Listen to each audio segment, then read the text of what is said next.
விகடகவி. ராமன் தந்திரமா கோட்டைக்குள் நுழைஞ்சது மகாராஜாவுக்கு தெரிஞ்சு போச்சு. ஆனாலும் அவனோட தைரியமும் புத்திசாலித்தனமும் ரொம்ப பிடிச்சதுனால அவனை இன்னும் கொஞ்சம் சோதனை பண்ணலாம்னு நினைச்சாரு. தன்னோட காவலாளிகளை கூப்பிட்டு, ராஜகுருவை ராமன் ரொம்ப தொந்தரவு செஞ்சிட்டான். அதனால கழுத்து வரைக்கும் அவனை புதைச்சி வச்சு ஒரு யானையை விட்டு அவன் தலையை மிதிக்க வைங்க. காவலாளிங்க ராஜா சொன்ன மாதிரி ராமனை கழுத்து வர புதைச்சிட்டு யானையை கொண்டு வர போனாங்க. ராமனால ஒன்னும் பண்ண முடியல. அப்போ ஒரு கூனன் அந்த வழியா போனதை பார்த்து ராமனுக்கு ஒரு யோசனை தோணுச்சு.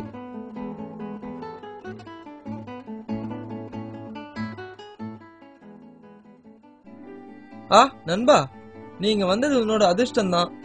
என்னது அதிர்ஷ்டமா? எனக்கா? நானும் ஒண்ணு மாதிரி கூனன் தான்.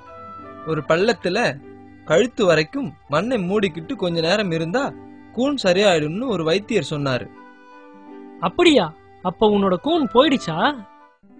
என்ன கொஞ்சம் வெளியே தூக்கி விடுறியா? கூன் போயிடுச்சான்னு பாக்கலாம்.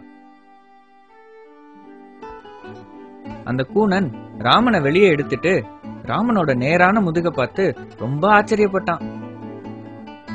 ஆஹா, என்னோட கூன் போயிடுச்சு. இப்போ என்னால நேரா நடக்க முடியும். ஐயா, என்னையும் அந்த மாதிரி செஞ்சு விடுறீங்களா? என்னோட கூனையும் நேராக்கிக்க ஆசையா இருக்கு.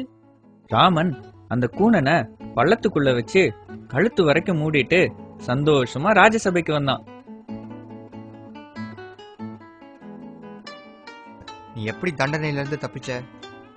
ஒரு கூனன் வந்து என்ன காப்பாத்திட்டா மகாராஜா.